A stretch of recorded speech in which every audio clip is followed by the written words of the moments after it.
नमस्कार दोस्तों, स्वागत है आपका हमारे इस चैनल बायोग्राफी मतलब बाह में, जहां हम आपके लिए लाते हैं अनगिनत बायोग्राफीज और लाइफ स्टोरीज। दोस्तों, शिक्षक को व्यक्ति निर्माता, समाज निर्माता एवं राष्ट्र निर्माता आदि उपाधियों से विभूषित किया जाता है। शिक्षक वह पहली सीढ़ी होता है जो एक राष्ट्र के भविष्य की दिशा और दशा को तय करता है। दोस्तों, आज हम एक ऐसी शख्सियत के बारे में बात करने जा रहे हैं जिसने देश की सबसे कठिन परीक्षा यूपीएससी यानी आईएएस की परीक्षा को अपने प्रथम प्रयास में ही उत्तीर्ण किया और फिर त्याग पत्र देकर शिक्षण कार्य को चुना। उन्होंने हिंदी साहित्य विषय से तमाम आईएएस आईपीएस अफसर पैदा किए। उनके अध्यापन के अंदाज की दुनिया दीवानी है। दोस्तों, आज हम बात करने वाले हैं दृष्टि द विजन संस्थान के संस्थापक डॉक्टर विकास दिव्यकीर्ति सर की। दोस्तों, हमारी इस कहानी के नायक की कहानी शुरू होती है वर्ष 1976 में हरियाणा से, जब दिव्यकीर्ति सर का जन्म हुआ। उनके माता पिता हिंदी साहित्य के प्रोफेसर थे जो कि दिल्ली यूनिवर्सिटी में पढ़ाते थे। बचपन से ही अपने माता पिता से हिंदी साहित्य का विशेष ज्ञान पाकर दिव्यकीर्ति सर का हिंदी साहित्य के लिए रुझान और ज्ञान दोनों बढ़ते गए। वे बचपन से ही मेधावी छात्र रहे हैं। वे हमेशा क्लास के टॉपर्स में से एक होते थे।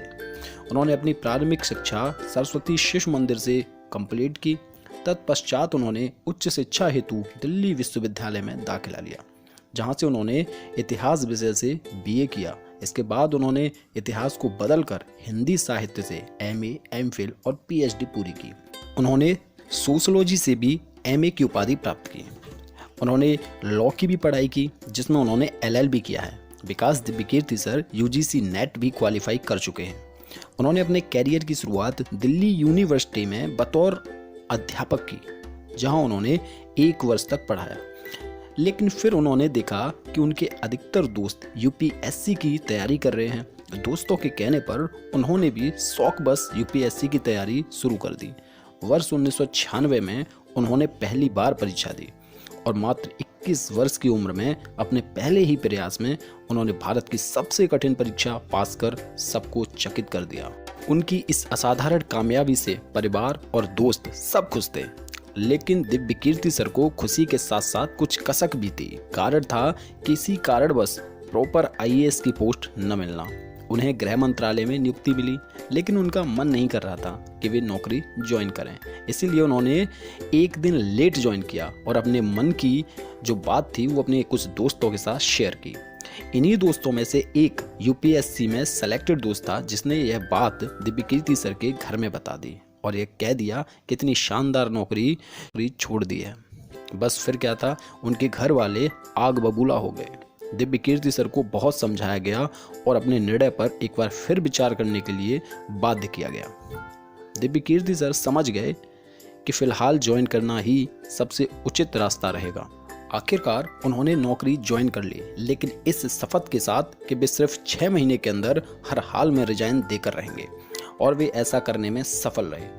उन्होंने 6 महीने के अंदर पूरे परिवार को कन्विंस कर लिया और उन्होंने लगभग 1 साल की सर्विस के बाद नौकरी से त्याग पत्र दे दिया और पुनः शिक्षण कार्य की ओर लौटने का मन बनाया।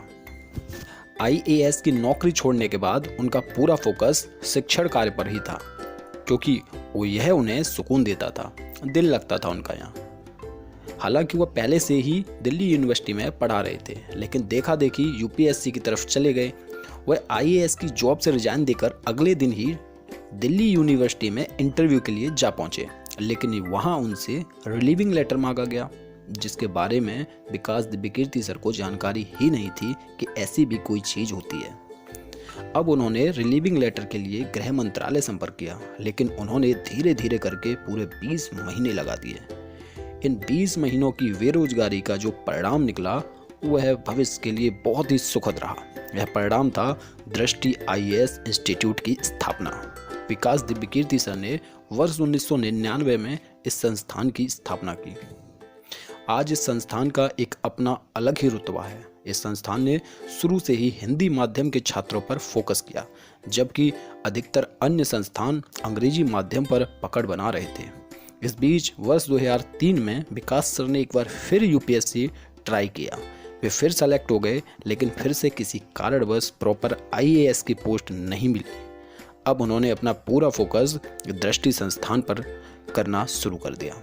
धीरे धीरे दृष्टि संस्थान ऊंचाइयों की ओर बढ़ने लगा। डॉक्टर विकास दिव्यकीर्ति सर के नेतृत्व में दृष्टि की पराकाष्ठा देखने को मिली वर्ष 2008 में, जब उनकी एक स्टूडेंट किरण कौशल ने हिंदी साहित्य विषय से पूरे भारतवर्ष में तीसरी रैंक हासिल करके इतिहास रच दिया। न सिर्फ उस समय बल्कि आज भी यह किसी हिंदी माध्यम के छात्र का सर्वोत्तम प्रदर्शन है। वर्ष 2014 में सीसैट को लेकर छात्रों के देशव्यापी आंदोलन को भी दिव्यकीर्ति सर ने पूरा समर्थन दिया। कई बार उन्हें समाचार चैनलों पर छात्र हित में डिबेट करते देखा गया। दिल्ली के टॉप टैक्स पेयर इंस्टीट्यूट्स की श्रेणी में दृष्टि टॉप 5 में स्थान रखती है। आज दृष्टि 600 से अधिक परिवारों का खर्च चला रहा है। दृष्टि के 2 यूट्यूब चैनल हैं जिन पर मिलियंस सब्सक्राइबर्स हैं, जहां दिव्यकीर्ति सर एवं उनकी टीम फ्री में छात्रों के लिए वीडियो लेक्चर प्रोवाइड करते हैं। दिव्यकीर्ति सर हमेशा समाज के लिए बढ़ चढ़कर कुछ न कुछ करते रहते हैं। जैसे वैश्विक कोरोना महामारी के दौरान उन्होंने 51 लाख रुपए दान दिए।